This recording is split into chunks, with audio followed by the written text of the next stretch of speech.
방송은 주님의 사랑과 은혜를 나누기 위해 제작되었습니다.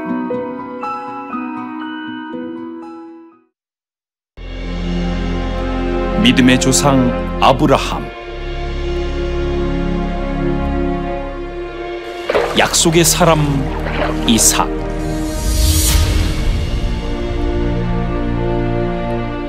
하나님과 씨름한 야곱, 하나님 마음에 합한 사람 다윗. 이 모든 것이 예수 그리스도의 계보. 이들은 왜 쓰임 받았습니까? 이들은 왜 계보에 속하였는가? 그리스도의 계보 속에 숨겨진 축복의 비밀을 밝혀보자. 사랑하는 성도 여러분, 안녕하십니까? 예수가 오시는 대로의 진행을 맡은 윤석전 목사입니다. 오늘 또 마태복음에 나타난 족보를 통해서 하나님께서 아들 예수 그리스도를 통해서 인류를 구원하려는 역사를 탐색하면서 은혜의 시간이 되겠습니다. 예수님의 제1의 고향은 나사렛입니다. 그러나 예수님은 그곳에서 배척을 받으시고 제2의 고향인 가버나움에서 많은 이적을 베푸셨습니다. 백부장의 하인을 말씀 한마디로 고치셨고, 지붕을 뚫고 들것에 실려 내려온 중풍병자를 역시 말씀으로 고치셨습니다. 그러나 더욱 중요한 장소가 있는데 그곳은 바로 가이사랴 빌립보입니다. 이곳에서 예수님은 베드로를 반석으로 교회를 세우신다는 선포를 하셨습니다. 바로 베드로 자신이 반석이라는 것이 아니라 그의 고백에 나타난 예수 그리스도가 반석이라는 것입니다. 이 모두가 예수님께서 다시 오시는 대로로 향하는 준비의 과정입니다. 곧 공생애입니다. 오늘 그 이적들을 중심으로 예수님의 행적을 쫓아가면서 예수님께서 행하시는 공생애의 역사를 환히 열어가 보면서 만나보도록 하겠습니다. 오늘 또 귀한 말씀을 전해주실 두 교수님이 나와 주셨습니다. 우리 교수님들 항상 감사합니다. 오늘 또 서울장신대 겸임 교수시며 한국 성서 지리연구원장이신 홍순아 교수님 나오셨습니다. 오늘 또 교수님 기대됩니다. 감사합니다. 또한 예수가 오시는 대로, 이제 족보를 복음적인 관점에서 설명해 주실 침례신학대학교 신학학 교수이신 김선배 교수님 나오셨습니다. 교수님 많은 기대가 됩니다. 감사합니다. 자, 그럼 말씀을 나누기 전에 오늘 진행할 성서의 세계 속으로 잠시 들어가 보시겠습니다. 갈릴리 호숫가 북서쪽에는 예수님의 갈릴리 선교 거점이었던 가버나움이 있다. 현재 가버나움은 폐허된 벌판 위에 유적의 잔해와 돌무더기만 있을 뿐이다. 그런데 이곳에 세워진 기념교회 아래엔 베드로 집터로 여겨지는 거룩한 장소가 있다.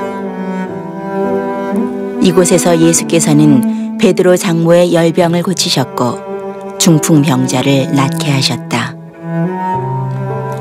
또 베드로 집 근처 가버나움 회당에서 예수께서는 귀신 들린 자와 손 마른 자를 고쳐주셨다.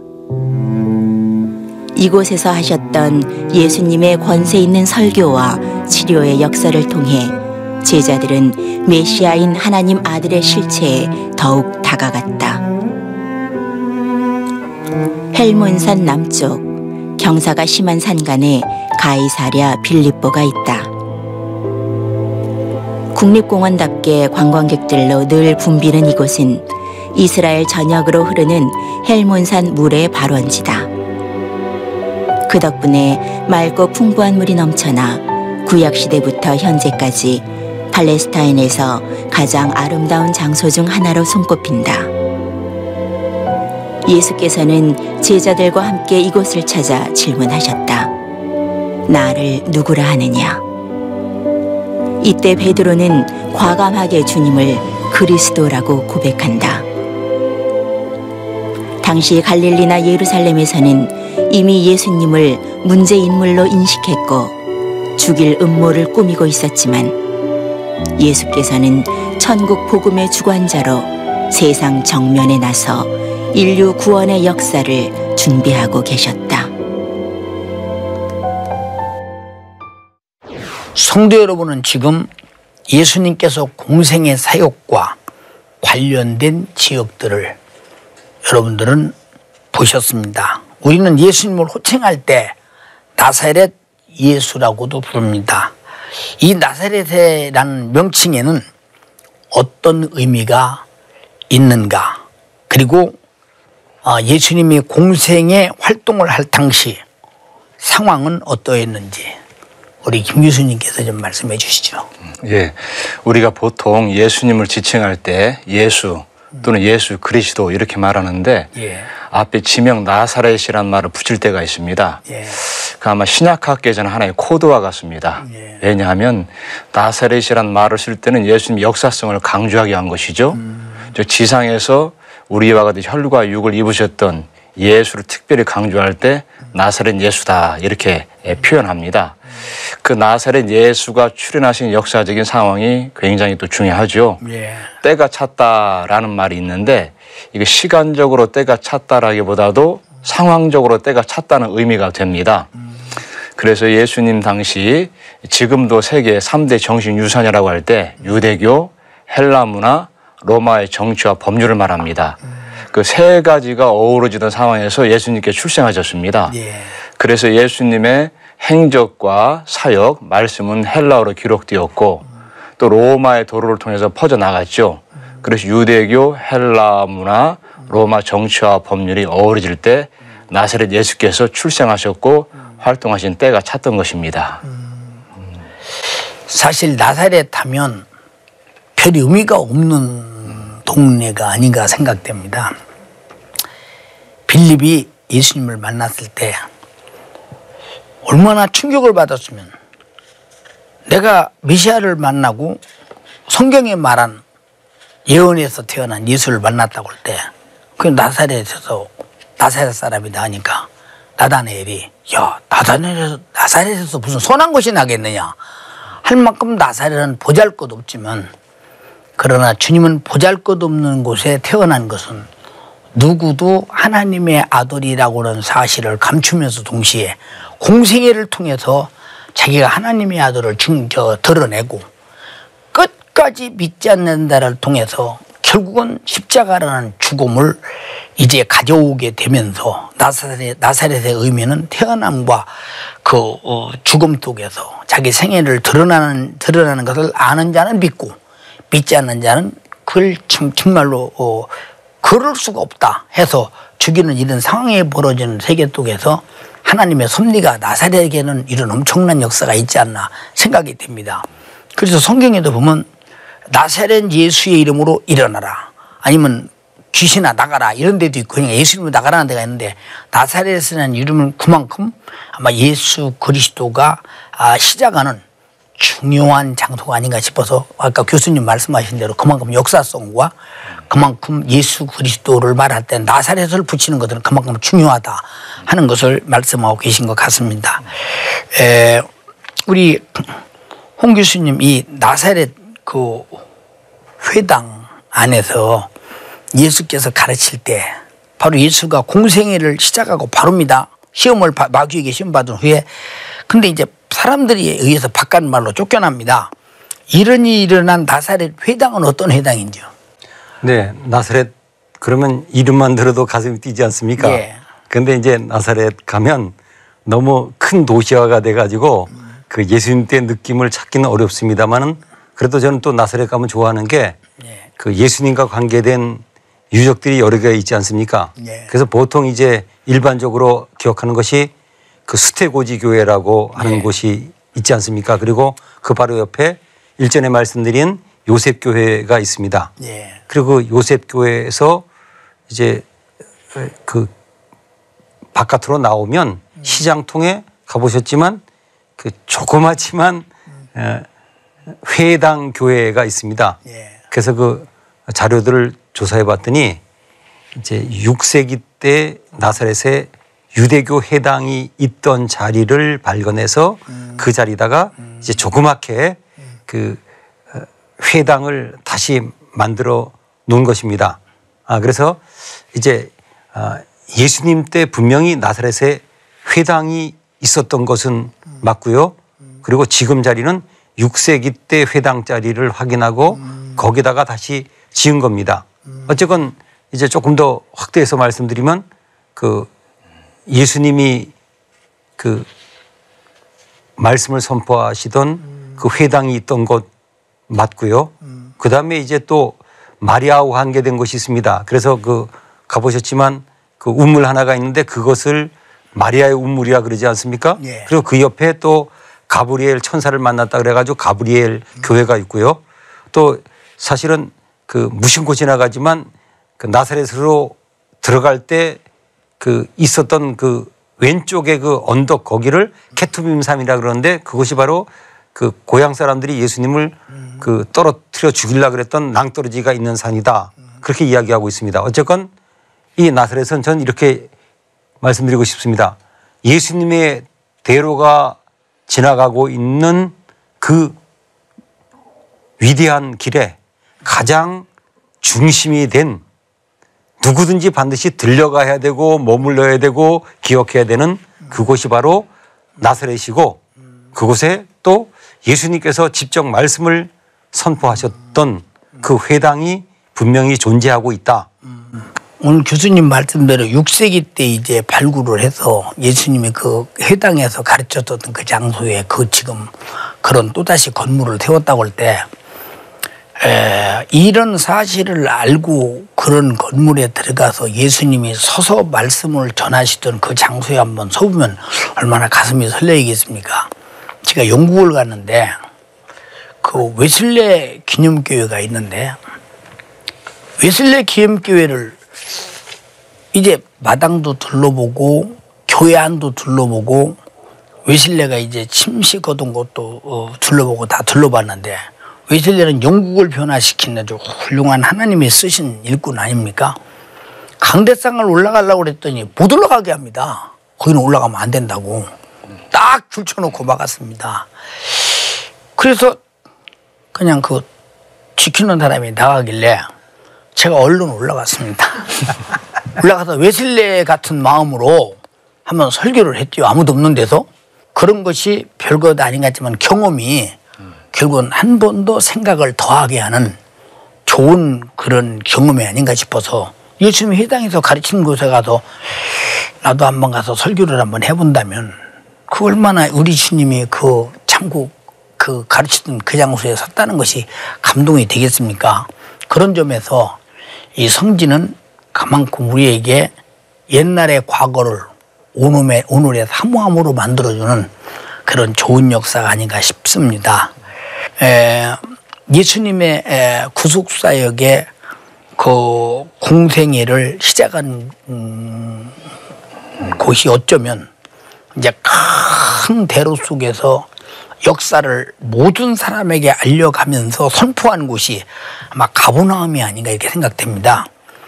그런데 가버나움은 예수님의 제2 고향이라고 이렇게 칭해도 뭐 더 손색이 없을 정도. 교수님, 홍 교수님, 가버나움은 어떤 지역인지?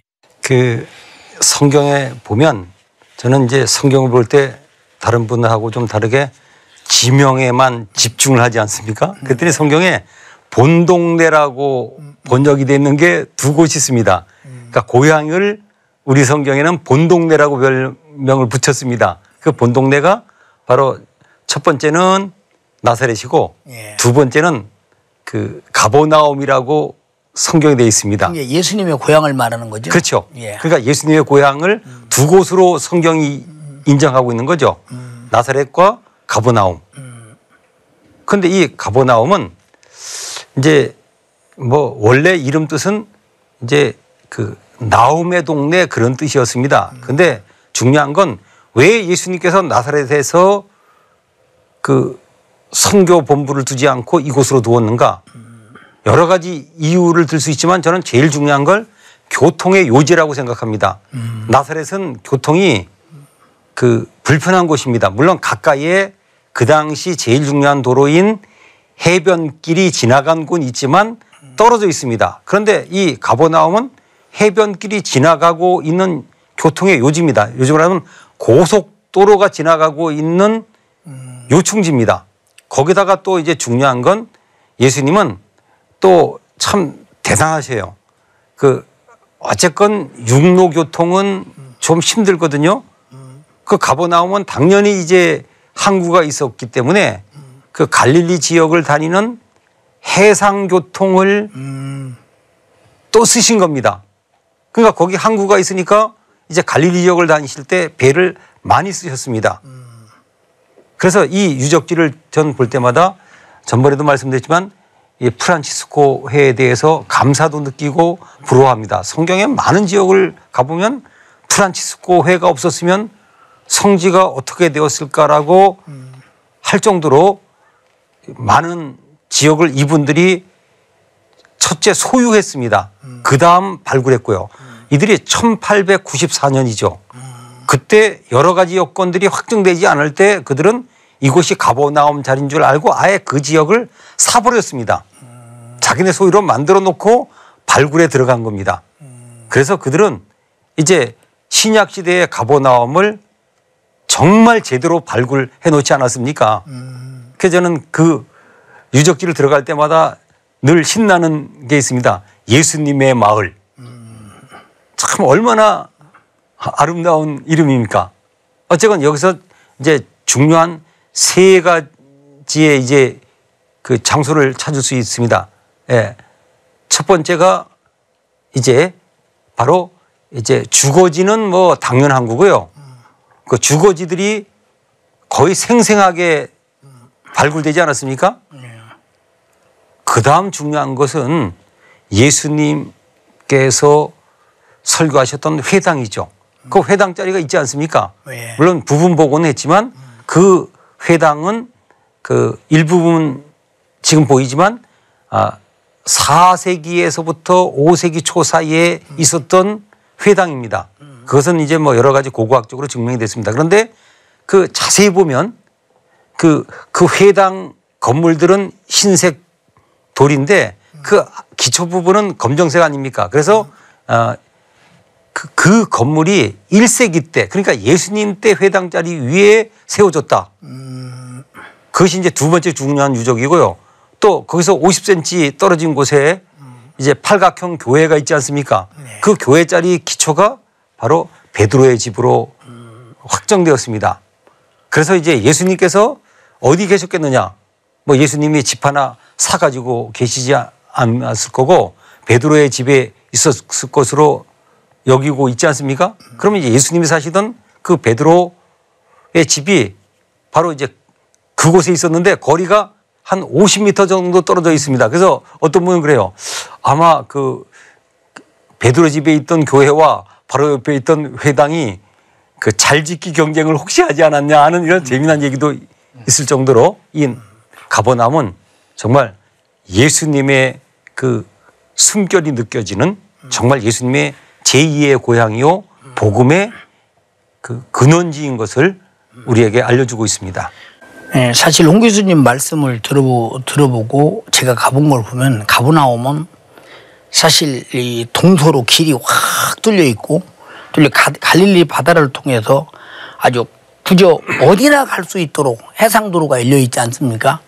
그래서 예수님이 배를 타고 이제 건너가시면서 복음 전한 것도 많이 있고 그 사실 솔직히 가버나움 주변에 있는 모든 그 성지들은 우리가 신약 시대에 예수님께서 오셔서 역사하신 장소라는 사실을 또 정확하게 보여주는 까닭은 그 터위에 바로 그 발굴한 터위에 세웠기 때문에 의문의 여지가 없이 주님이 일하신 곳이다 할 때 사실 예수님 아까 예수님의 동네라고 했지 않습니까?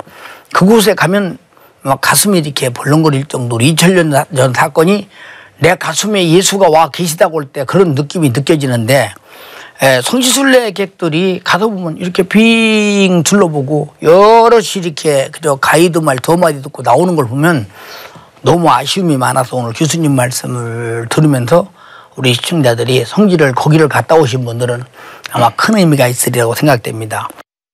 마태복음에 보면 가버나움아 네가 하늘까지 높아지겠느냐. 가버나움에서 행했던 이적을 소돔에서 행했더라면 소돔이 도시가 지금도 그대로 있었으리라. 다시 말하면 그 이적을 보고 회개하면서 죄를 안 졌을 것이라는 것입니다. 그런 가버나움에서 얼마나 많은 이적을 예수님이 행했는지 가버나움에서 나타난 이적을 보고도 가버나움 사람들이 얼마나 안 믿었으면 이렇게 주님이 가슴 터지게 외치며 이렇게 정말로 오해를 했을 것인가 생각할 때 마음이 아픕니다. 우리 김 교수님께서 가버나움에서 어떤 이적들이 일어났는지 그저 몇 가지만 간단하게 말씀해 주시면요. 네. 사실 가버나움은 축복의 장소입니다. 아멘. 왜냐하면 마가복음에서 예수님께서 공생애를 시작하시고 가버나움에서 여러 가지 이제 사역을 하실 때에 첫 번째 기적이 귀신을 쫓아내는 겁니다. 아멘. 초자연적인 기적이죠. 네. 그 다음에 이제 문둥병자라든가 중풍병자, 심지어 베드로의 장모님도 고치는데 여기서 나오는 질병들이 치명적이고 중요하고 그 당시 의술로는 도저히 감당 못하는 그런 질병들이었습니다. 그래서 마가복음 기자가 기록한 그대로 모든 병자, 귀신 들린 자 다 데려가고 예수께 치유하셨죠. 그만큼 가버나움은 기적의 장소고 축복의 장소였습니다. 모든 병자라고 할 때는 사실 자기들이 의학적으로 수단으로 방법으로 안 되는 병자겠죠. 이제 데리고 왔으니까.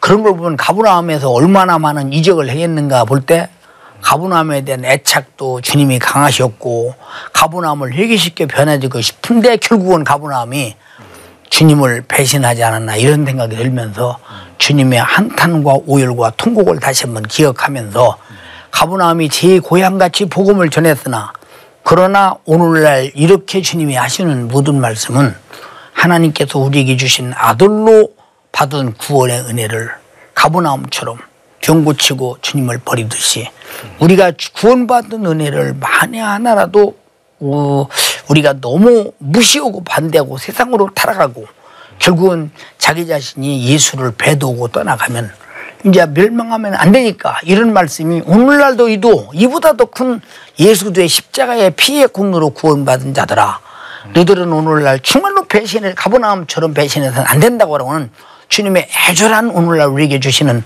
아마 메시지가 아닌가 싶어서 오늘 김 교수님 말씀 들으면서 이런 병자를 고친 자들이 회개치 않고 주님을 오열하게 하고 탄식하게 한 것은 오늘날 우리에게 주시는 그 교훈과 시사가 크다고 생각됩니다. 지금 우리 방청객들 중에서 우리 교수님들에게 아마 질문할 내용이 있는 것 같습니다. 질문을 받겠습니다. 홍 교수님께 여쭈어보겠습니다. 갈릴리 지역의 중요한 성읍으로 찌폴이라고 하는 곳이 있다고 들었는데 그곳은 예수님의 사역과 어떻게 관련된 곳인지 궁금합니다. 성지를 연구하는 분들이 공통적으로 하는 이야기가 있습니다. 어떻게 이 찌폴이 또 다른 말로는 세포리스라고도 부릅니다.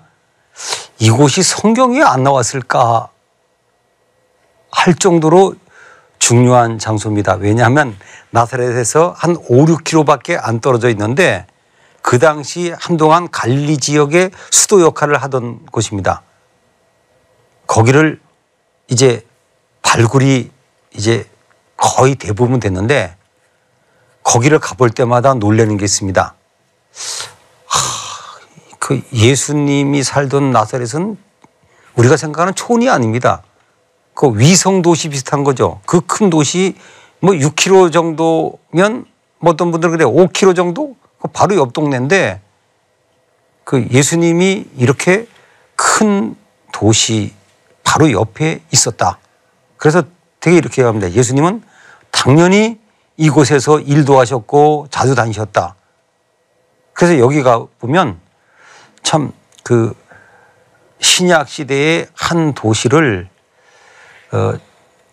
지금 사람들이 살고 있지 않는 지역에 제대로 발굴을 해가지고 이제 2000년 전 그 지역의 중심이 됐던 도시가 어떻게 생겼는지를 보여주는 그러한 중요한 유적이 바로 찌포리 또는 이제 세포리스라고 하는 중요한 도시입니다. 그래서 저는 좀 여유가 있으면 나사렛 들렸다가 그곳까지 들려보라고 할 정도로 중요한 장소가 바로 나사렛 바로 옆 동네에 있습니다.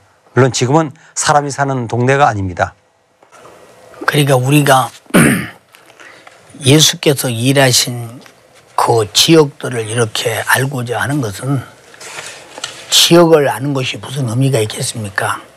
예수님이 이렇게 일하고 역사하셨다는 장소 자체가 성경과 이제 맞을 때 믿음의 확신, 우리 주님의 사역의 확신과 절대 부인할 수 없는 확신. 그래서 그런 걸 통해서 예수님의 말씀도 신사역도 다 이렇게 믿어지되 이런 이성적으로 믿어지는 겁니다. 그러나 최고의 믿음은 성령으로 믿어져야 되겠죠.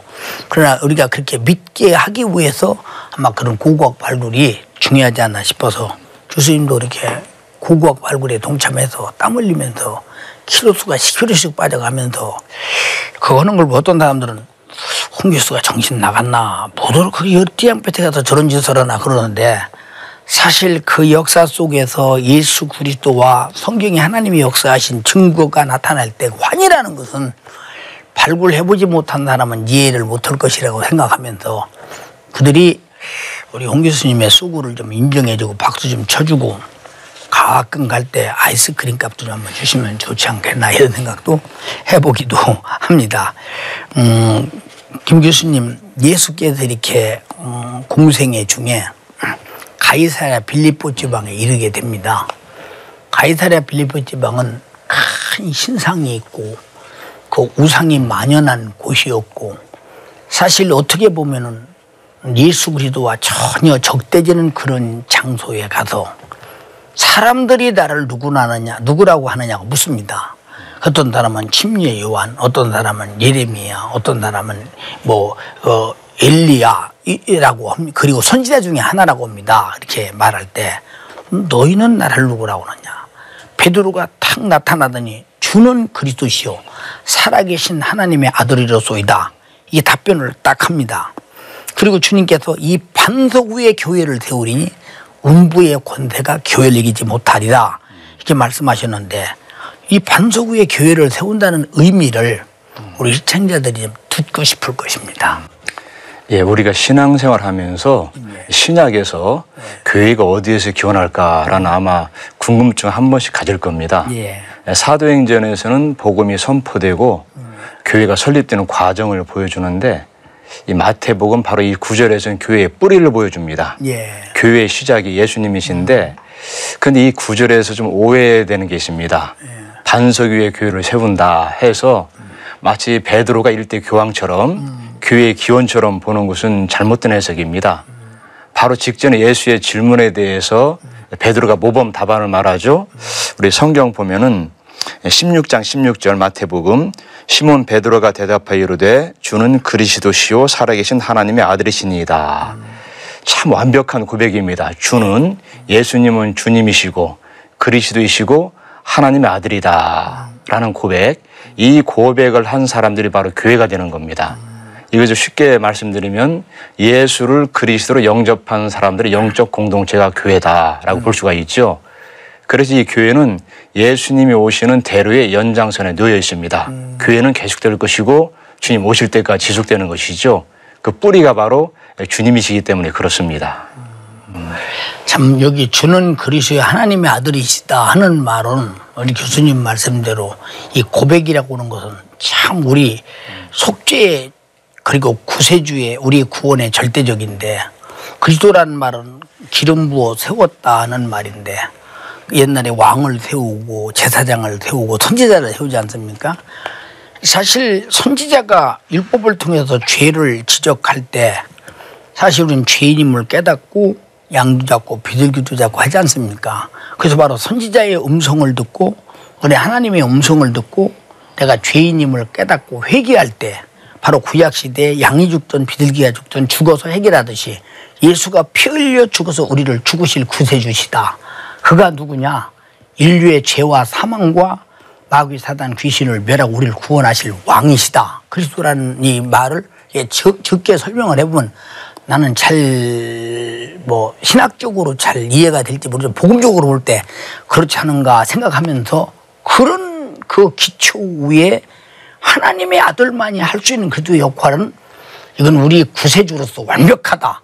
선지자와 제사장과 그리고 왕의 역할을 교회에서 움직이면서 만방의 복음을 증거하는 터전으로서 이 교회는 음부의 권세가 못 이긴다 하는 말은, 반석에 대한 말은 예수가 흘린 피는 아무도 무효시킬 수 없고 하나님이 하신 말씀은 아무도 무효시킬 수 없고 하나님의 왕권은 아무도 폐해할 수 없다. 아무도 무너뜨릴 수 없다. 음부의 권세가 도전할 수 없다. 이런 말씀이 아닌가 싶어서 오늘 김 교수님 말씀을 드리면서 우리 또 그 예를 들어서 믿음이 어린 성도들이 이해하기가 어렵지 않겠나 싶어서 제가 조금 이렇게 붙였는데 죄송스러우면서도 성도들이 이해가 됐으면 좋겠다라고 이렇게 생각이 됩니다. 교수님 그 예수께서 이제 바다에 건너가서 이제 가다라 지방에 이릅니다. 뭐 거기 거라사라고도 그러죠. 그런데 그 지역에서 예수님이 큰 사역을 이렇게 하게 됐는데 그런 사역들도 사실 인간의 방법과 수단으로는 할 수 없는 사역이라고 생각되는데 어떤 사역이 이루어졌는지요? 네, 그 사건의 중요한 것은 이제 군대의 귀신을 쫓아내신 사건인데 그때 재밌는 것은 귀신의 말입니다. 제가 잠깐 읽어드리면은 지극히 높으신 하나님의 아들 예수여 나와 무슨 상관이 있나이까 나를 괴롭게 마소서 했는데 자 귀신은 예수를 압니다. 우리 야고보서에서도 귀신들도 믿고 떠느니라 이런 말 하거든요. 믿음은 지식이 아니라 지적 동의가 아니라 체험이죠. 인격이신 예수를 영접해야 되는데 귀신은 그런 차원이 아니라 지식적으로 알 수 있죠. 벌써 영적 세계니까.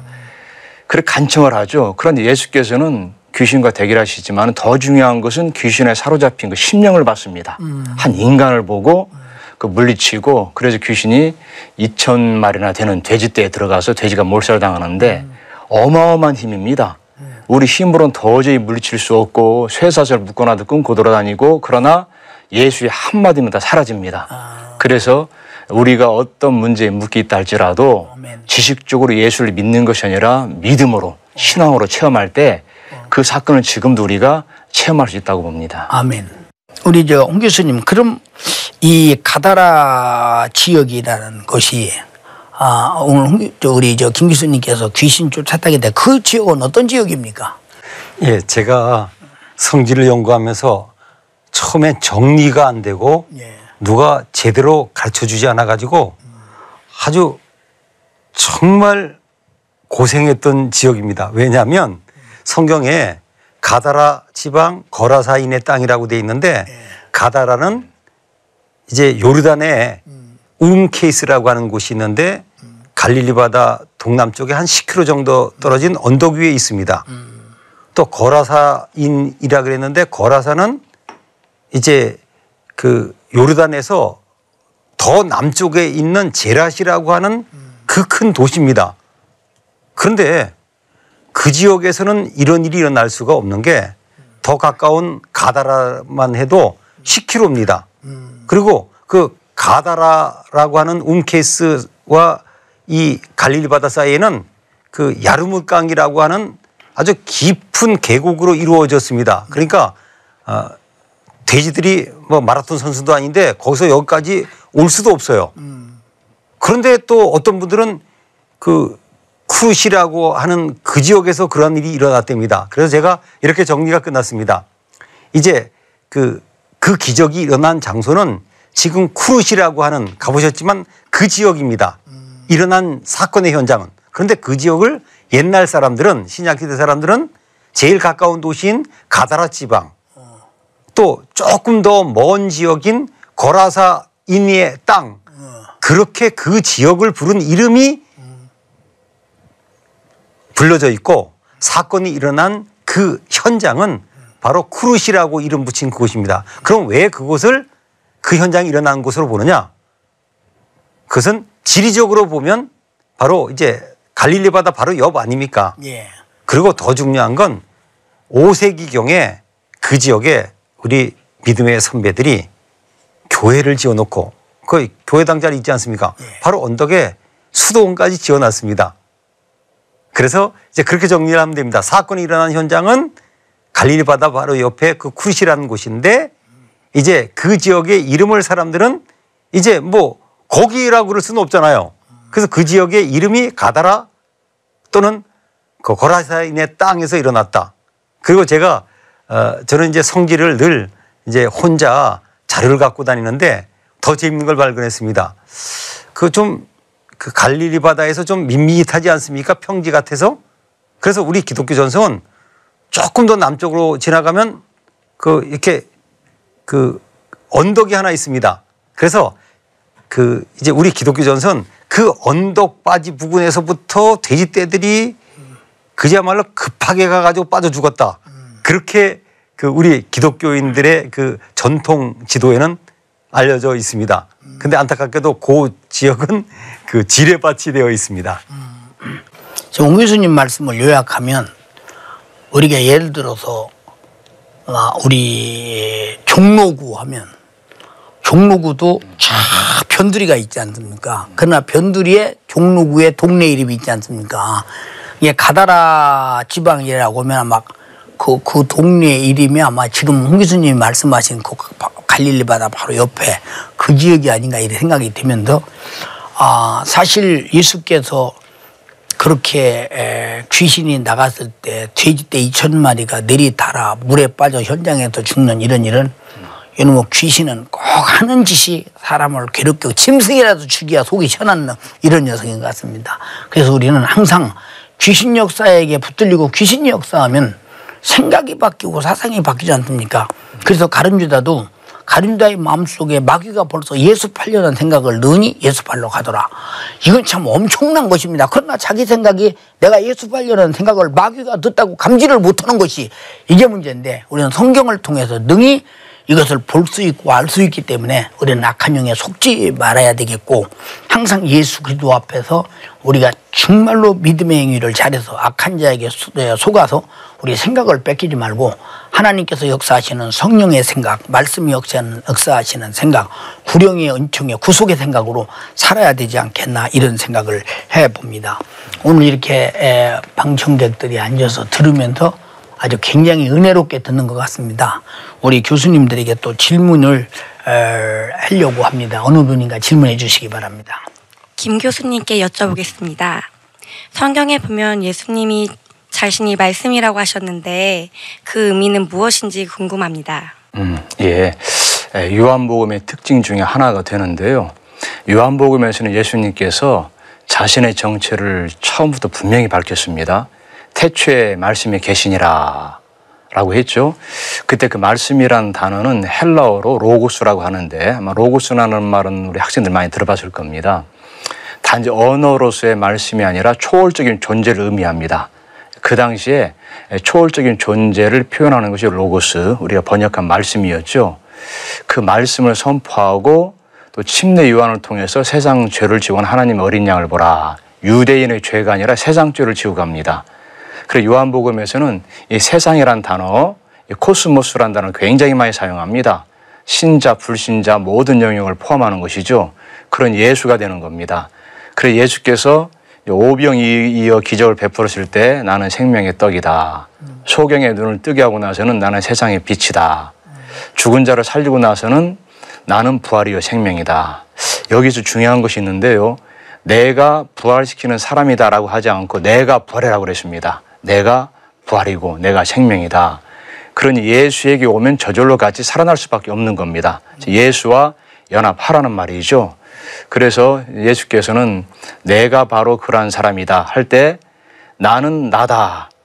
우리 한글 번역에서는 잘 드러나지 않는데 내가 두 번 강조됩니다. 내가 생명의 떡이다. 그러니까 먹어라. 내가 떡보다도 내가 더 중요한데 사람들이 이해를 하지 못하니까 비유를 하는 겁니다. 배고프면 떡을 먹듯이 영적으로 굶주릴 때 나를 먹어라. 내 몸을 주겠다. 그래서 요한복음에서는 예수의 희생적인 죽음을 강조하죠. 그래서 유월절이 반복해서 등장하면서 유월절 피가 쫙 뿌려져 있습니다. 그래서 요한복음에서 십자가상에서 예수님께서 다 이뤘다라고 말씀하시죠. 그래서 그것을 나 말씀이라고 하는데 꼭 예수 나에게 오라. 나만이 길이다. 진리요 생명이다. 이게 초점은 예수님에게 맞추라는 그런 가르침이라고 볼 수가 있습니다.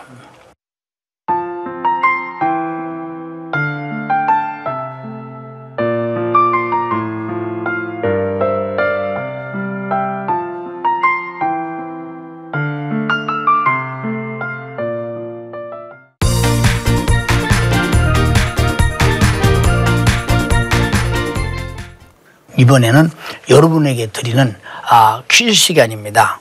예수님의 제2고향으로 불리는 지역은 어디인가요? 예수님의 제2고향으로 불리는 지역은 어느 곳인가요? 아래로 나가는 주소로 정답을 써서 보내주시면 추첨해서 제가 쓴 책과 교수님들이 쓴 명저서를 선물로 보내드리겠습니다. 여러분에게 큰 도움이 되길 바랍니다.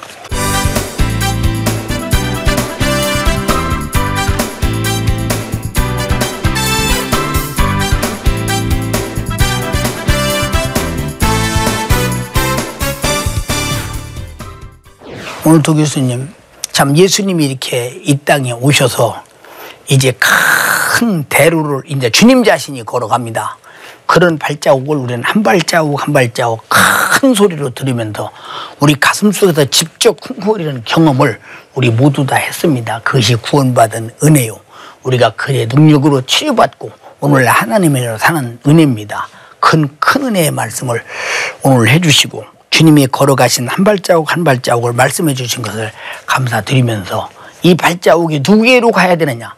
각자 우리 심령에게로 다 이제 만나서 와서 내 안에서 주님이 이제 계시다가 주님 어느 날인가 이제 재림하시는 그날 마지막 주님 오시는 대로가 우리가 되었으면 좋겠습니다. 오늘 말씀 감사합니다. 예수 그리스도께서는 나사렛에서 태어나셨습니다. 그리고 가버나움에서 자기 공생애를 펼쳐갑니다. 예수님이 이 땅에 오신 목적은 전도하기 위해서 오셨다고 했습니다. 그리고 귀신을 쫓아내기 위해서 오셨다고 했습니다. 왜 그러느냐? 사람이 악한 영에 붙들리면 항상 죄를 짓고 그리고 하나님을 떠납니다. 악한 영은 회개가 없습니다. 악한 영은 언제든지 하나님과 같이 하지 않습니다. 언제나 반대오고 언제나 원수가 되어서 그런 못된 짓을 합니다. 그래서 예수님이 이 땅에 오시거든 전도할 때 죄에 사로잡히고 악한 영에 사로잡힌 자를 끄집어내지 않으면 전도가 안 되기 때문에 그런 능력을 가지고 오셨습니다. 그는 초월적 능력입니다. 창조자입니다. 그래서 그가 이 땅에 오셔서 병 고치고 귀신 쫓아내고 전도하시고 어디 가든지 그가 하시는 말씀대로 이루어지는 대역사가 일어납니다. 죽은 자도 살아납니다. 문둥병도 고칩니다. 그리고 중풍병자도 일어납니다. 소경도 봅니다. 벙어리도 말합니다. 귀머거리도 듣습니다. 주님이 오시는 목적은 이렇게 인간의 고통을 해결해주고 마지막 죽으시고 우리를 죄와 사망과 지옥에서 구원해서 영생과 천국을 주고자 합니다. 그 대로를 주님은 지금 걷고 있습니다. 우리는 그 과정에 주님의 발자국 소리를 듣고 있습니다. 다음 시간에 더 좋은 은혜로운 주님의 발자국 소리를 듣겠습니다. 감사합니다.